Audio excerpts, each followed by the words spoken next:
capítulo de número 7 do livro de Eclesiastes. Melhor é a boa fama do que o melhor unguento, e o dia da morte do que o dia do nascimento de alguém. Melhor ir à casa onde há luto do que ir à casa onde há banquete, porque ali se vê o fim de todos os homens, e os vivos o aplicam ao seu coração.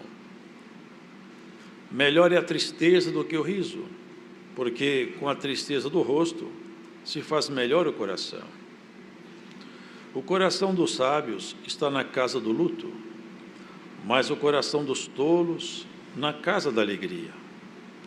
Melhor é ouvir a repreensão do sábio do que ouvir alguém a canção do tolo, porque qual o crepitar dos espinhos debaixo de uma panela, tal é o riso do tolo. Também isto é vaidade. Verdadeiramente a opressão faz endoidecer até o sábio, e a peita corrompe o coração. Melhor é o fim das coisas do que o princípio delas. Melhor é o longânimo do que o altivo de coração. Não te apresses no teu espírito a irar-te, porque a ira abriga-se no seio dos tolos. Nunca digas, porque foram os dias passados melhores do que estes? Porque nunca com sabedoria isto perguntarias. Tão boa é a sabedoria como a herança, e dela tiram proveito os que veem o sol. Porque a sabedoria serve de sombra, como de sombra serve o dinheiro. Mas a excelência da sabedoria é que ela dá vida ao seu possuidor. Atenta para a obra de Deus, porque quem poderá endireitar o que ele fez torto? No dia da prosperidade goza do bem, mas no dia da adversidade considera, porque também Deus fez a este em oposição àquele, para que o homem nada ache que tenha de vir depois dele. Tudo isso vi nos dias da minha vaidade. Há um justo que perece na sua justiça, e há um ímpio que prolonga os seus dias na sua maldade. Não sejas demasiadamente justo, nem demasiadamente sábio, porque te destruirias a ti mesmo. Não sejas demasiadamente ímpio, nem sejas louco, porque morrerias fora de teu tempo. Bom é que retenhas isto, e também disto não retires a tua mão, porque quem teme a Deus escapa de tudo isto. A sabedoria fortalece ao sábio mais do que 10 governadores que haja na cidade. Na verdade que não há homem justo sobre a terra que faça o bem e nunca peque. Tampouco apliques o teu coração a todas as palavras que se disserem, para que não venhas a ouvir que o teu servo te amaldiçoa. Porque o teu coração também já confessou muitas vezes que tu amaldiçoaste a outros.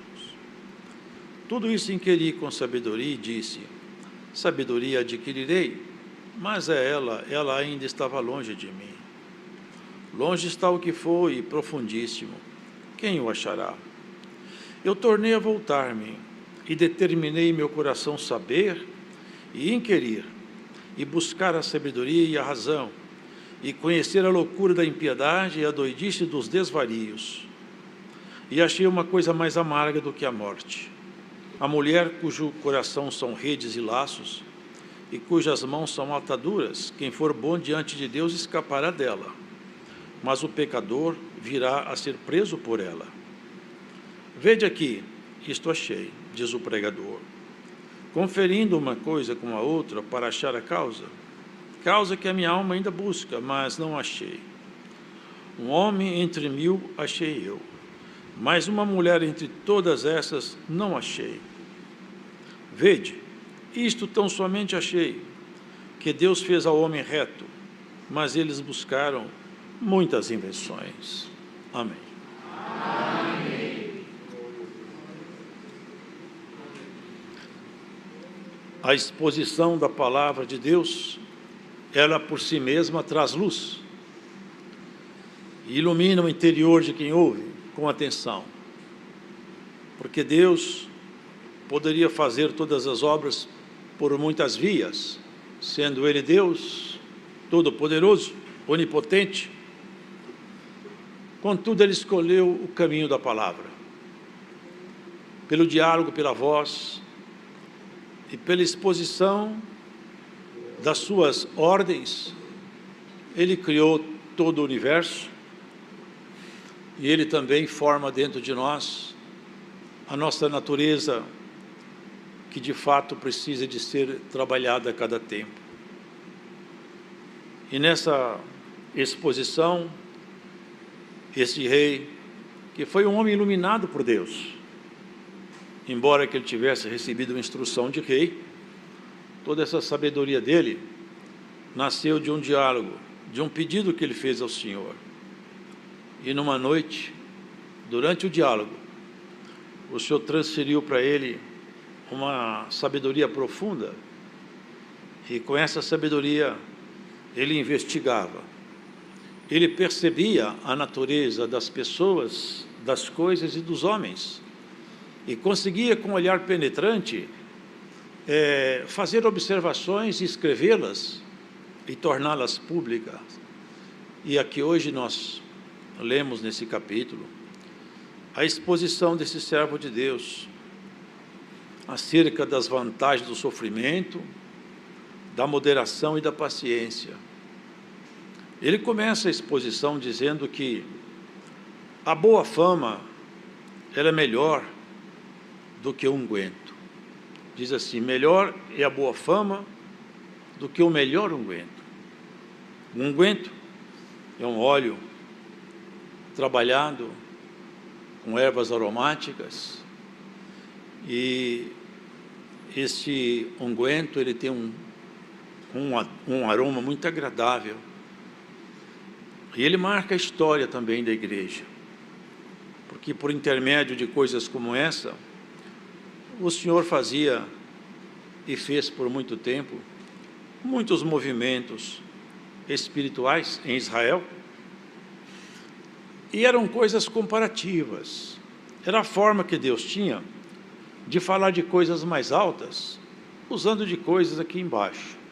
O Senhor Jesus mesmo disse: se eu vos falo das coisas terrenas e vocês não conseguem me entender, o que dirá então se eu começar a dialogar com vocês sobre as coisas celestiais? Vocês não terão condição de continuar sendo meus ouvintes.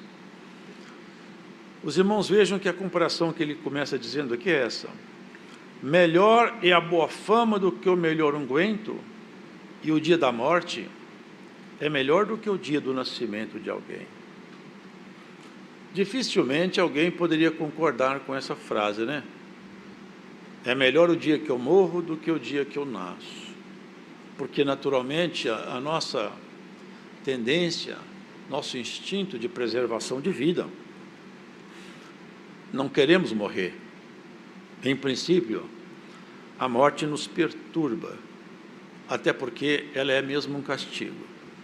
Ainda que ela tenha sido resolvida com a morte do Senhor Jesus, para a nossa natureza humana, a morte é um castigo. E aqui ele faz essa comparação, que o unguento, a boa fama, é melhor do que um unguento muito bom. Se nós voltarmos um pouco na história de Israel, nós vamos perceber, irmãos, que havia algumas unções, ungüentos, óleos especiais, né, que eram colocados sob duas categorias de servos dele: reis e profetas. Eram as duas categorias que eram ungidas. E aquela unção, ninguém podia fazer aquele óleo. A ordem era essa: se alguém fizer um óleo como esse, que ele seja morto. Este óleo não pode ser imitado. Ele tem uma composição que ninguém pode copiar. E na composição deste óleo, existiam ervas aromáticas e ervas medicinais. Então aquele óleo, ele tinha propriedade de perfumar o corpo e também de sarar o corpo. Ele era medicinal, ele era aromático. E é a simbologia, irmãos, que foi usada por muito tempo, porque quando a pessoa era ungida, o Espírito de Deus se apoderava daquela pessoa e passava então a manifestar-se nela, e ela tornava-se então um instrumento dentro da casa de Israel. E aqui fala, irmãos, que a boa fama também é um perfume aromático. Não é a fama de um artista, não é uma fama que se obtém por algum mérito intelectual. A boa fama, quem constrói um nome, quem tem um nome construído com valores, quem tem uma história com Deus, quem é capaz de fazer como fez Abraão. Os irmãos vejam que no passado, homens aqui conseguiram ter uma boa fama.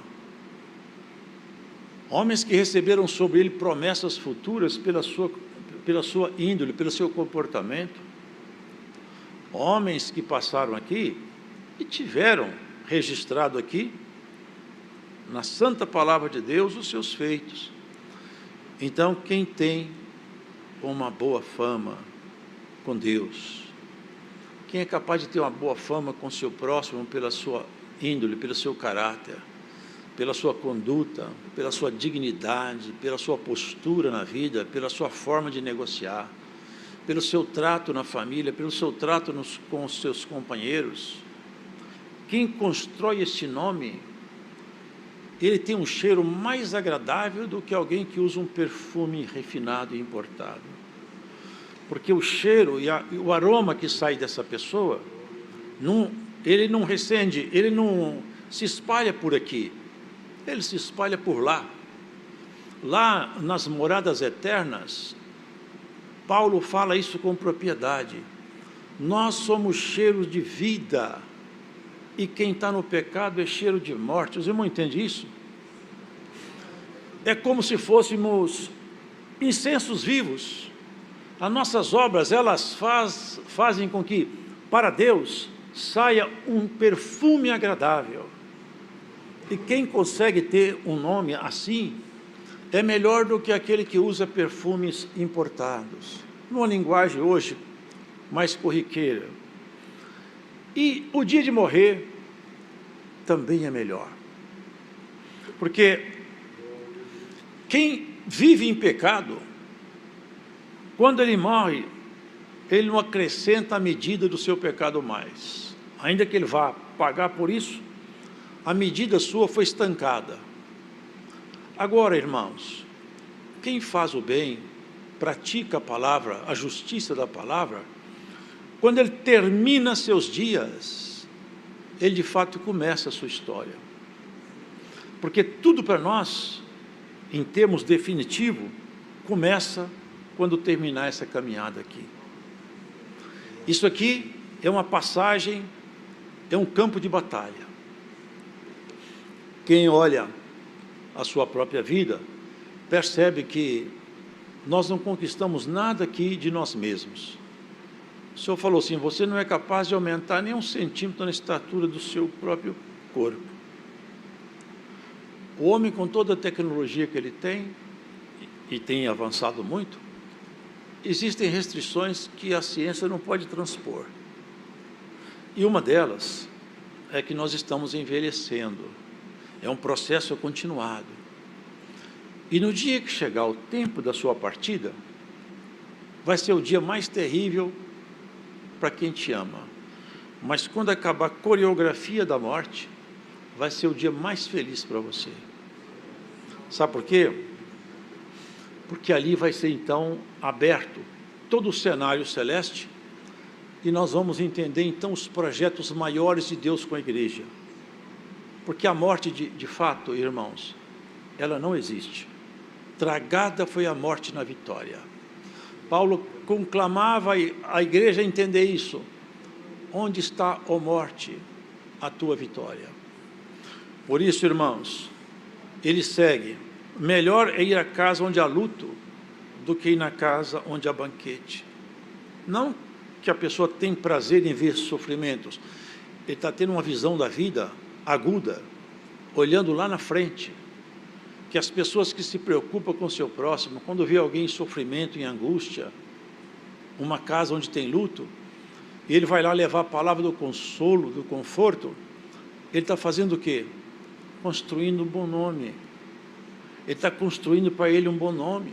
Tinha uma menina, não me lembro o nome agora, ela morreu.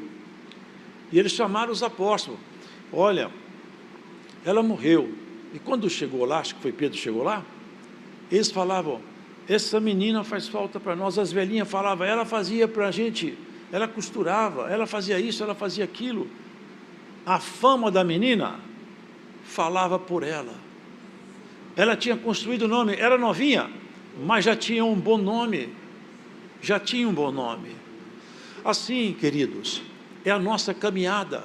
Ser crente é muito pouco. Nós temos que ser cidadãos lá do céu. É para onde nós vamos. A proposta da palavra de Deus é uma transformação continuada, um exercício de mudança continuado. A palavra fala, não vos detenhais nos primeiros rudimentos, vamos seguir avante, até a perfeição. Não há nada que impeça o seu aperfeiçoamento, até que você possa ser chamado na chamada Assembleia Universal dos Justos Aperfeiçoados. É um convite maravilhoso. Nós todos seremos chamados numa Assembleia Universal. Receberemos então de Deus a proposta real sobre a nossa própria história. E vejam isso, irmãos. Se Deus, e nós sabemos da sua magnitude, sendo Ele como Ele é, faria sentido, preste atenção nisso, faria sentido Ele fazer uma pessoa nascer feia, outras pobres, outras doentes, outras enfrentando tanta adversidade que nem conseguem entender por que nasceram. Alguns vivem regaladamente, nascem num berço, por assim dizer, de ouro. Qual que é a lógica? Onde está a justiça de Deus aqui? Onde está o segredo da criação? Não está aqui, está lá. Isso aqui é um vale de muitas lágrimas, e é passando por aqui, no caminho estreito, é que nós vamos chegar onde Deus planejou para nós. Cada um de nós aqui recebeu de Deus um planejamento. Você tem que atingir o que Deus projetou para você, receber a palavra e o crescimento que marca a sua estatura, até onde Deus quer te levar. Até a tristeza, para Deus tem alguma utilidade. De tudo Deus tira proveito. Então, quando uma pessoa vê a sua vida se embaraçar, e sofre, e passa processos, se lá na frente, quando tudo acabar, ele olhasse para trás e visse a evolução espiritual que aconteceu na sua caminhada, decorrente dos seus próprios lamentos, certamente nós falaríamos, Senhor, eu quero voltar lá, que eu quero melhorar mais um pouco. Não sei se vocês sabem, grafite suja as mãos, ele é útil, mas ele não tem muito valor. Mas o mesmo grafite, quando ele entra debaixo de uma pressão muito forte, alta pressão, o arranjo molecular do grafite muda. Sabe o que acontece com o grafite? Ele vira diamante. É o mesmo material, com a pequena mudança, debaixo de grande pressão, ele muda a sua estrutura. Vocês percebem por que o servo de Deus falava isso? Sofrer, passar processos, dificuldades, é como se fosse a pressão em cima de um grafite. Quem pega um diamante já não suja a mão mais. Ele pode ser trabalhado para pedras, para engastes de joias, e é exatamente, o Senhor vai colocar cada um de nós como engaste de uma coroa. Nós estamos sendo trabalhados por Deus. Se aqui fosse o plano dele, ninguém sofreria, e também não teria ninguém feio, nem aleijado, nem desempregado, nenhum tipo de problema acometeria nós, porque não acomete os anjos. Vocês nunca vão encontrar na Escritura que tem anjo chorando, feio, pobre, machucado. Anjo vive na plenitude da glória de Deus. A glória de Deus estampa neles a excelência. Eles vivem da glória de Deus. Nós vivemos aqui, irmãos, nosso alimento, ele tem que ser digerido, a nossa vida está pulsando no nosso sangue. Tudo aqui é com dificuldade. Os anjos, eles habitam, e tudo que é de Deus, transita neles sem nenhum obstáculo. Para nós tem obstáculo. A nossa razão é obstáculo. A nossa posição, a nossa forma de pensar, até a nossa cultura é obstáculo. Tudo em nós segura. Mas se nós desarmássemos, abrisse completamente o nosso coração, como aqueles homens simples do passado abriram, se nós ficássemos desarmados, então o que é de Deus passaria por nós com mais facilidade. E assim, nós não precisaríamos tanto de entender isso, que o choro vai me tornar mais sábio do que o riso, que o luto vai me ensinar mais do que a alegria, por causa da sua e da minha natureza humana. Nós temos a natureza espiritual, mas a natureza humana, ela puxa para um caminho caído, ela é atraída pela força que habita aqui embaixo, porque esse mundo foi entregue ao maligno. Ele falou, tudo isso aqui é meu, porque a mim me foi dado, e eu dou a quem eu quero, ofereceu ao Senhor. Toda a estrutura desse mundo está na mão dele. E há pessoas que largam a vida espiritual para correr atrás da estrutura do mundo. O Senhor fala assim, quem encontrou o mundo, perca-o. Vocês entendem isso? É a linguagem do Senhor. Não que a pessoa tem que vender, ficar pobre, não é isso não. É não pôr seu coração, não fazer da sua caminhada o único objetivo de conquistar as coisas aqui embaixo do sol. Conquista um bom nome. Se preocupa em ter amizade com Deus. Quando você for falar, põe um guarda na tua boca. Quando você for uma conversa, põe um filtro. Se a conversa é pesada, vira as costas, você vai embora. Eu não posso me contaminar, porque o Senhor está de olho em mim. Eu sinto o Espírito de Deus em mim, e eu percebo quando ele fica em silêncio, ele se entristece. Nós temos que zelar desse convívio, porque nós somos uma igreja chamada para viver a glória. Nós temos que vivenciar a glória. O tempo de um grande derramamento sobre um pequeno povo está chegando. O cerco em volta de nós aumenta. Há leis sendo projetadas para amordaçar a igreja. O pecado campeia até hoje no meio das crianças, porque nós temos um trabalho para desconstruir famílias. Mas o projeto de Deus conosco, irmãos, é de fazer com que cada um de nós receba dentro do Espírito a porção que foi destinada. Olha, nós podemos receber a porção do Espírito Santo em uma medida que ela pode ser aumentada. O tanto do Espírito Santo que está em mim é o tanto que eu participo em Deus. Se ele aumentar a porção dele em mim, eu aumento a minha compreensão daquilo que é dele. Ninguém conhece as coisas de Deus, senão o Espírito de Deus que nele está. E ninguém conhece as coisas do homem, senão o Espírito do homem que nele está.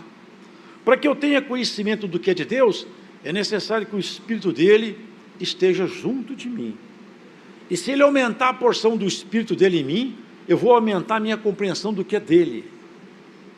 E tudo isso, queridos, pode ser feito pela busca individual, ou pelas lágrimas individuais, ou pelos processos que a vida propõe.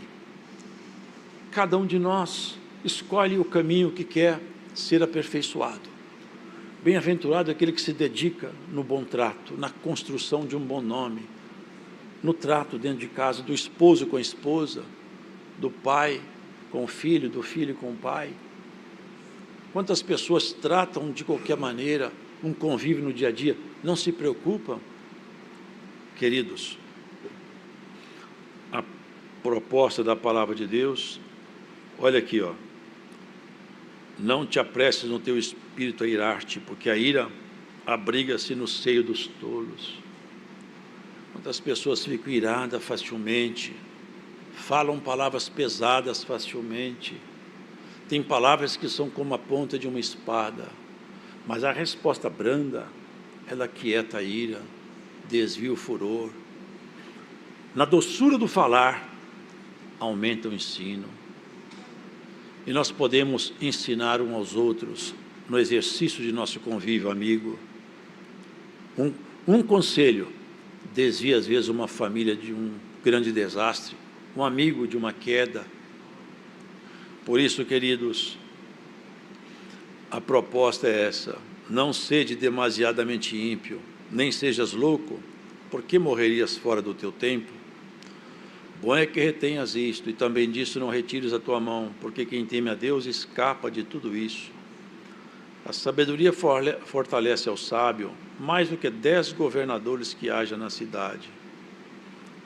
Aqui fala que a herança é muito boa, e ela faz sombra na pessoa, porque quem recebe muito dinheiro, ele acaba tendo os caminhos abertos, os caminhos naturais se abrem para ele. Mas ele fala que tem uma coisa boa também, que é a sabedoria. A sabedoria também abre caminhos. Só que a sabedoria, ela é melhor do que o dinheiro, que a riqueza, porque a sabedoria dá vida ao seu possuidor. Por isso, queridos, a palavra de Deus, penetrando em nós, pode nos fazer mais sábios. Se nós modificarmos a nossa vida, pautado na palavra de Deus, nós teremos um nome construído com Ele na eternidade. Quando alguém tem um nome construído com Deus, as suas orações, irmãos, têm peso de eternidade. Quando ele fala, Deus está comprometido com aquilo que ele fala, porque ele está comprometido com Deus em todos os setores da sua vida. Vivemos um mundo onde as pessoas correm cada vez mais atrás da vida natural e vão se esquecendo de que são apenas espíritos morando num corpo aqui, que vai ser colocado na sepultura. Por isso que fala que numa casa de luto, é mais sábio. Quem chega na casa onde tem um luto, vê todo mundo chorando, ele no fundo pensa, vai chegar a minha hora também. Hoje foi meu amigo, amanhã pode ser eu. Se o morto falasse, quando nós despedíssemos dele, adeus, meu amigo, ele ia falar com a gente até breve. Daqui a pouco você também vai, porque aqui não fica ninguém. E isso é o que nós temos que perceber. Estamos caminhando para a eternidade, e quando chegar lá não tem tempo de voltar para fazer coisas boas. O tempo é agora. Você deixou alguma coisa, algum vaso quebrado? Vai remendar. Deixou alguma coisa errada? Acerta. Tem alguma mágoa? Ainda dá tempo. Refaz. Machucou alguém? Vai pedir perdão. Um abraço não custa nada e sara tanta coisa. Um beijo não custa nada. Às vezes tira uma angústia de um coração que está ali encravada como uma adaga. Isso é sabedoria. Nós vivemos uma vida natural, mas nós somos seres celestiais. O Senhor passa por nós, os seus mensageiros passam por nós, e quer colher de nós, quer sentir um bom cheiro de nós, bom cheiro nas nossas preces. Vivemos um mundo que as pessoas não têm tempo para orar, não se preocupa muito em orar, vai seguindo a toada da vida.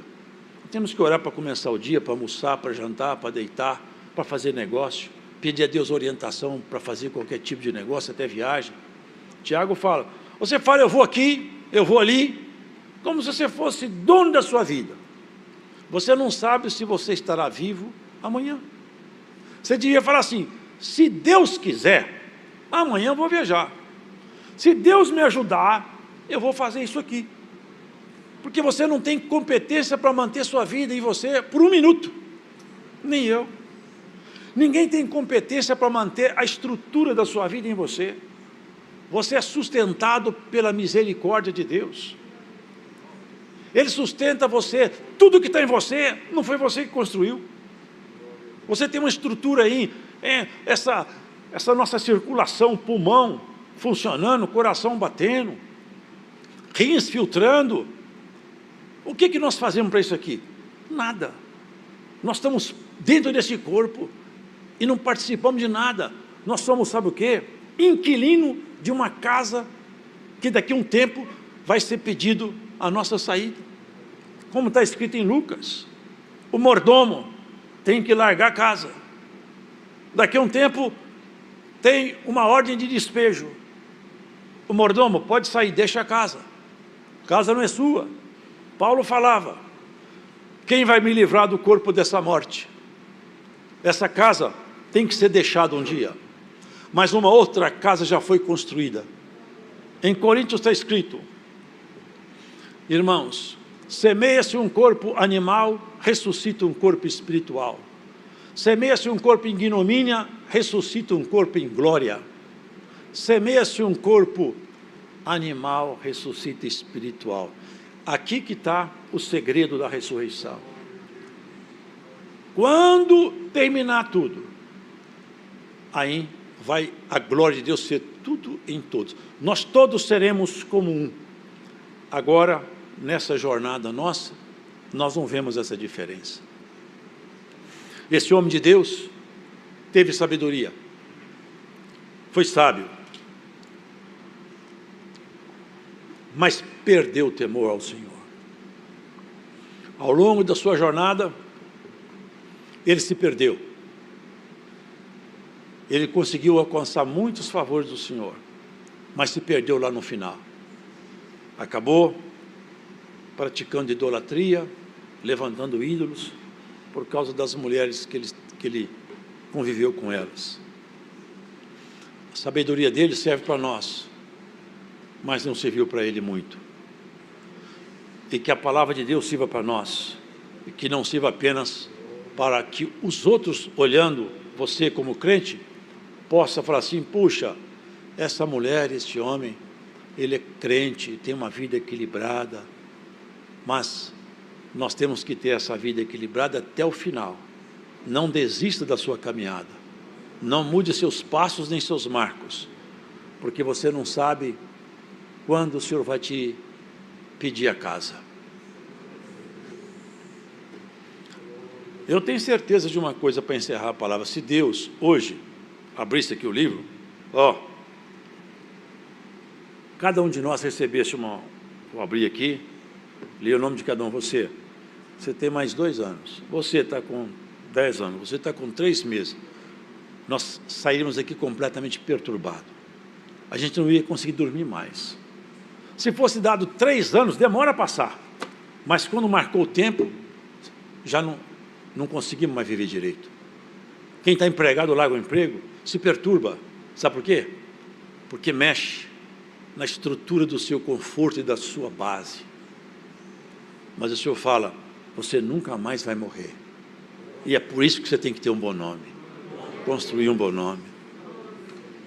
Que alegria que Deus tem quando passa numa casa o seu mensageiro e encontra lá a virtude, quando vê o jeito de lidar, de tratar. Até nossos olhos denunciam quem mora dentro de nós, até como nós olhamos denuncia quem anda dentro de nós. O Senhor te pegou pela tua mão, Ele que te escolheu. Você não subiu ao céu para fazer paz com Ele, foi Ele que desceu aqui na terra para reconciliar com você. Você não escolheu ter fé, foi Ele que outorgou a você a fé. Você aceitou o chamado dEle. Fé é uma escolha, mas é uma autoridade que Ele deu para nós na cruz, em Jesus Cristo nosso Senhor. Daqui para frente, lembra de uma coisa: Deus aguarda você nos seus negócios, no seu jeito de tratar a sua família, no seu jeito de tratar seus amigos e no jeito de você tratar suas dificuldades. Conhece-se um homem muito mais quando ele está irado do que quando ele está calmo. Conhece-se uma pessoa muito mais quando ela está doente do que quando ela está em plena saúde. Até o inimigo que conhece e sonda todos os homens, de dia e de noite, diuturnamente. Ele rodeia a terra o tempo todo, sondando, buscando falha na estrutura para atacar. E conhece o ser humano, conhece as mazelas humanas. Analisando Jó, viu nele a bênção de Deus repousada. Um dia Cristo desafiou ele, num diálogo que começou lá em cima, não aqui embaixo. Cristo falou com ele: você estava andando aonde? Eu estava andando pela terra. E você viu lá meu servo Jó? Homem temente, fiel. Provocou nele a ira. Por quê? Porque ele não tinha conseguido colocar nele a mão. Você não percebe que você é um vencedor, uma vencedora? Quantas vezes ele já passou por você e deu uma volta e não conseguiu te pegar? Ele não conseguiu pegar Jó e ficou irado. Ele teme a Deus, mas também ele recebe só favor. Eu falo para você, ele só gosta de Deus porque ele tem bens materiais. Se tirar os bens dele, ele para de gostar de Deus. Pode tocar nos bens dele. E ele foi perdendo tudo. Vê como é que constrói o nome. O Senhor já conhecia quem ele era, mas o inimigo não. E Jó também não se conhecia. Só o Senhor que conhecia. Esse desafio veio do Senhor. Quando ele perdeu tudo, ele falou as palavras que o inimigo esperava ouvir dele. Certamente devia estar lá a mão direita dele. Dessa vez, eu conheço o homem, essa matéria eu conheço. Calmamente, Jó falou: tudo que eu tinha, foi Deus que me deu. Agora ele tomou tudo de volta, mas ele pode fazer isso. Ele tem autoridade. Foi ele que me deu. Eu nasci nu eu volto para o ventre da terra. Bendito seja Deus. Vocês veem como é que o nome vai sendo, a construção de nome depois fica revelado. Não contente, foi desafiado outra vez, onde falei que ele gosta de mim. O cheiro dele estava começando a perfumar o céu, e está perfumando hoje esse culto. Pele por pele, o homem dá tudo que ele tem pela sua saúde. Então toca na saúde dele. Quando o inimigo ia sair, ele fala assim: ei, não mexa na sua vida. Vocês percebem como é que nós somos guardados pelo rei? Tudo na nossa vida está na mão dele. Não chega nada na sua vida que ele não autoriza. Nenhuma lágrima desce do seu rosto se não passar pelo crivo do Senhor. Todos os seus processos, todos os seus caminhos, muitas vezes lastimáveis que você já trilhou, foi o Senhor que autorizou. Tudo que você passou, foi o Senhor que autorizou. Sabe por quê? Porque Ele sabe a sua medida. Está escrito que nós não seremos tentados acima daquele que nós podemos suportar. Tudo que você passou até hoje, passou pela mão do Senhor, pela medida, pela régua. Pode passar, pode provar, pode tentar, porque ela gosta de mim. Ele gosta de mim. É o que ele falou com o inimigo. Jó vai continuar gostando de mim assim mesmo? Jó outra vez falou: bendito seja Deus. Eu amaldiçoo o dia que eu nasci. Eu amaldiçoo até o homem que falou que o menino nasceu. Mas Deus continua sendo bendito na minha boca. Tudo que ele passou deixou uma memória de um nome que ele envergonhou toda a estrutura do inferno. Nem o próprio inimigo sabia até onde Jó era capaz de ir, por causa da sua sinceridade. E assim você, que hoje escuta essa pregação, na sua própria história, você foi muito além do que o inimigo acreditava que você iria. Porque muitas vezes ele tinha certeza que você ia parar e você continuou. E agora, nessa altura da sua caminhada e na altura da sua prova, o Senhor vai dar um paradeiro à luta de alguém. O Senhor vai te dar um tempo de descanso para você recompor suas forças. Porque o bom nome você não perdeu e nem vai perder. É o cheiro agradável que nós temos diante das narinas eternas do Senhor. Hoje, por esse culto, o Senhor põe um basta em algum tipo de provação que você está passando. Deus vai te colocar um tempo de refrigério. até você recompor suas forças. Nós somos chamados para uma batalha, nós somos chamados para a guerra, e cada um de nós tem que ir para a batalha, enfrentando as nossas dificuldades. E se nós soubéssemos a força que tem a oração, o poder que tem uma humilhação, nós exercitaríamos mais isso, irmãos. Tem pessoas que no passado, homens que não têm nenhum tipo de... Irmão, eu vi uma vez, Acabe, eu já citei isso num culto, Acabe era um homem sem dignidade, irmãos. Sem dignidade. Ele foi sentenciado. Mas quando a sentença caiu sobre ele, ele se humilhou, abaixou a cabeça e se arrependeu. O Senhor voltou atrás e falou assim, esse homem não tem dignidade, mas como que pode isso? O Senhor falou, não vou fazer com ele o que eu falei. Porque ele voltou atrás, se humilhou. Você percebe que um ímpio voltou atrás e mexeu com Deus? Quanto mais os seus santos que rogam para ele de dia e de noite. Vá para a tua casa em paz. O Deus de paz vai te acompanhar. Nenhum mal chega até você sem passar pelos limites estabelecidos por Deus. Nós somos, todos nós, pesados na balança do Senhor. Ele pesa até nossos pensamentos. Tudo que vem até você tem um limite proposto por Deus. E se for extrapolar o limite da sua capacidade de suportar, Deus não deixa chegar até você. Essa é a sua segurança. Se você chora, se você passa processo de dificuldade, isso faz você ser melhor. Até que você atinja a estatura proposta por Cristo. Deus seja louvado.